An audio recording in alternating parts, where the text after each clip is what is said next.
बिस्मिल्लाहिर्रहमानिर्रहीम। अस्सलाम वालेकुम वरहमतुल्लाहि वबरकातुहू। तो कैसे हैं आप सब लोग? उम्मीद करती हूँ आप सब लोग ठीक होंगे। आज का जो मौजू है हमारा वो है एक नसीहत ज़बरदस्त अंदाज में। मियाँ बीवी कहीं जा रहे थे। औरत हस्बे मामूल नोक पलक संवारी हुई थी और टैक्सी के इंतज़ार में खड़े थे। इतने में टैक्सी आई और वो इसमें बैठ गई। कुछ देर बाद टैक्सी ड्राइवर ने कहा, अपनी वाइफ से बोलें ये लिपस्टिक का शेड मिटा दें, मुझे अच्छा नहीं लग रहा।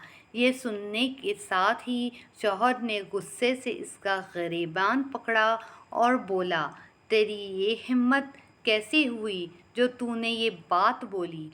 ड्राइवर ने मुस्कुराते हुए बोला, भाई अगर ये आपके लिए सजी सवरी होती तो घर में सजती। ये तो रास्ते के लिए तैयार हुई है और रास्ते की हर चीज़ पर तनकीद और पसंदीदगी का इख्तियार हर शख्स को है।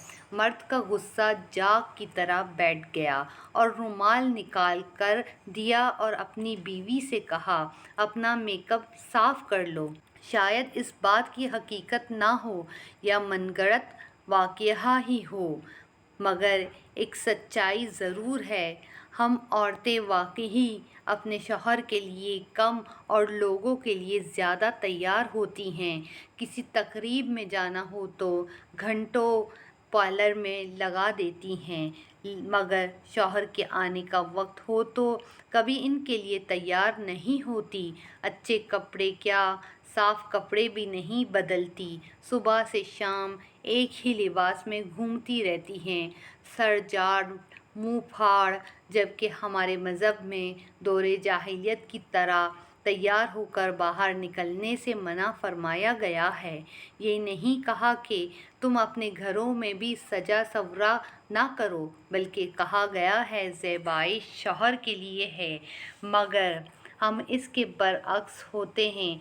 शायद यही वजह है कि मर्द को दूसरों की बीवियां और दूसरों के बच्चे अच्छे लगते हैं। अगर वीडियो अच्छी लगी तो इस वीडियो को लाइक, शेयर और इस चैनल को सब्सक्राइब ज़रूर कीजिए और कमेंट सेक्शन में अपनी राय का इज़हार ज़रूर दीजिए। शुक्रिया।